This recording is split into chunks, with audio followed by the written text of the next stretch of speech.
ఇప్పుడు ఇక్కడ ఈ రోజు ఈ కార్యక్రమం మేము చేసుకుంటున్నాం రాయ అని ఒక పురోహితుని పిలుచుకొచ్చి అక్కడ భారతమాతకు దండం పెట్టు ఈ రకంగా మేము ఈ కార్యక్రమం చేస్తున్నామంటే ఆయన చెప్పేది ఏంటండి? అద్య బ్రహ్మణ శ్వేతవరాహ కల్పే వైవస్వతమన్వంతరే కలియుగే ప్రథమ పాదే జంబూద్వీపే భరతవర్షే భరతఖండే మేరోర్దక్షిణ దిగ్భాగే ఇంకా శ్రీశైలస్య ఆగ్నేయ ప్రదేశే కృష్ణా కావేరీ మధ్యప్రదేశే అస్మిన్ భద్రుకా కళాశాల విద్యాలయ ప్రాంగణే 1948 సెప్టెంబర్ 17 విమోచన దిన కార్యం కరిష్యామి కరిష్యావా.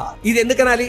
నీ జంబూద్వీపం భరతవర్షం భరతఖండం ఇది ఇలా ఉన్నది కాబట్టి ఓ ప్రజలారా మీరు అంటే ఏ సంకల్పంలో ఇంట్లో ఏదైనా కార్యక్రమం చేసుకుని ఇదంతా ఎంత చెప్పాలి? ఎందుకు చెప్పాలి అంటే ఇది మీరు కాపాడుకుంటే మీరు ఉంటారు. ఇది మీరు కాపాడుకోలేదనుకోండి, సువిశాలమైనటువంటి భరతవర్షాన్ని భరతఖండాన్ని భారతదేశాన్ని జంబూద్వీప ఈ భాగాన్ని కాపాడుకోలేదనుకోండి, ఉండేది ఎక్కడ? నీ దుకాణం ఎక్కడ? నీ మకాన్ ఎక్కడ? వాటి జనజీవితంలో మొదటి నుంచి కూడా మాతా పృథ్వీ పుత్రోహం పృథివ్యాహ అన్ని బోధలు చేస్తున్నా గానీ 712లో ఈ దేశం మీద దండయాత్ర చేసినటువంటి మహమ్మద్ బిన్ కాసిం దగ్గర నుంచి మొదలెట్టుకొని ఓ గోరి, ఓ గజని, ఓ ఖిల్జీ, ఇంకా బానిస రాజులు, ఆ తర్వాత మొఘలాయి రాజులు వరుస పెట్టేసి వీళ్ళందరూ దేశం మీద దండయాత్రలు చేసేసి పరిపాలకులు అయిపోయి ఈ దేశం యొక్క సంస్కృతిని నాశనం చేయడానికి ప్రయత్నం చేశారు. ఈ దేశం ఏనాడు కూడా ఏ దేశం మీద దండయాత్ర చేయలేదండి. ఏ ప్రజానీకాన్ని కూడా పాదాక్రాంతం చేసుకుని బానిసలుగా మార్చుకునేటటువంటి ప్రయత్నం చేయలేదు.